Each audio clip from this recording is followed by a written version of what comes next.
मंत्रिपदावरून पायउतार झालेल्या मुंडेंविरोधात आता विरोधकांनी नव्यानं रणशिंग फुंकल्याचं पाहायला मिळतंय।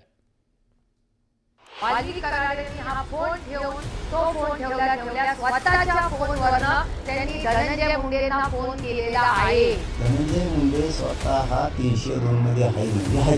खंडणीची एक बैठक सातपुडा या त्यांच्या निवासस्थानी झाल्या। ते काहीतरी पुरावे असल्याशिवाय बोलणार नाही। तसं जर असेल तर त्यांना सहआरोपी केलं पाहिजे। धनंजय मुंडेंनी मंत्रिपदाचा राजीनामा दिल्यानंतर आता विरोधकांनी केलेली ही नवी मागणी। संतोष देशमुख यांच्या हत्येचं क्रौर्य समोर आल्यानंतर सारा महाराष्ट्र हादरलाय। त्यानंतर आता विरोधक मुंडेंना देशमुख हत्या प्रकरणात सहआरोपी करण्याची मागणी करतायत।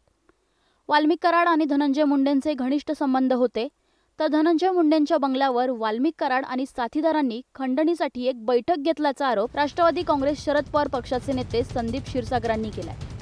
तर भाजप नेते सुरेश धस यांनीही धनंजय मुंडेंना सहआरोपी करण्याची मागणी केली आहे। ही घटना कशामुळे घडलेली आहे? तर खंडणीमुळे घडलेली। तर खंडणीची एक बैठक सातपुडा या त्यांच्या निवासस्थानी झालं। हे बघा, जर ही खंडणीची जे धस अण्णा बोलले आहेत, मी बघितलं नाही पण आपल्याच माध्यमातून मला कळतंय, ते काहीतरी पुरावे असल्याशिवाय बोलणार नाही। तसं जर असेल तर त्यांना सहआरोपी केलं पाहिजे। महाविकास आघाडीनं सुरेश धस आणि अंजली दमानी यांनी दिलेल्या पुराव्यांचा आधार घेत धनंजय मुंडेंविरोधात फास आवळल्याचं दिसतंय।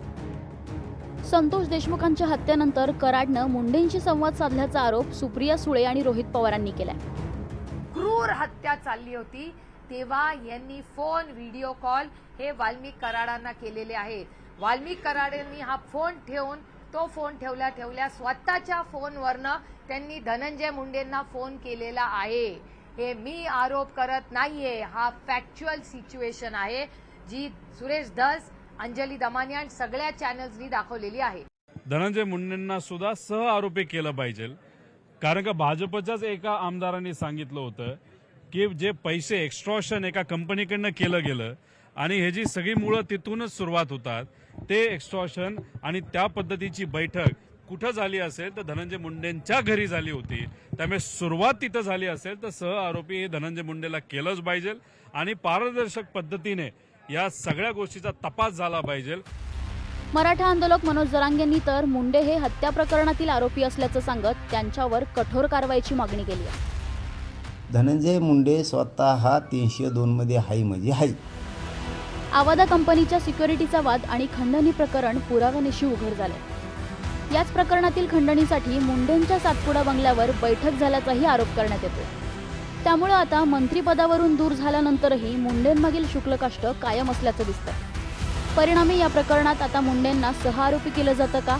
संतोष देशमुख हत्या प्रकरणात पुढे काय काय घडतं याकडे सगळ्यांचंच लक्ष आहे। Bureau report, news 18 Lokmat.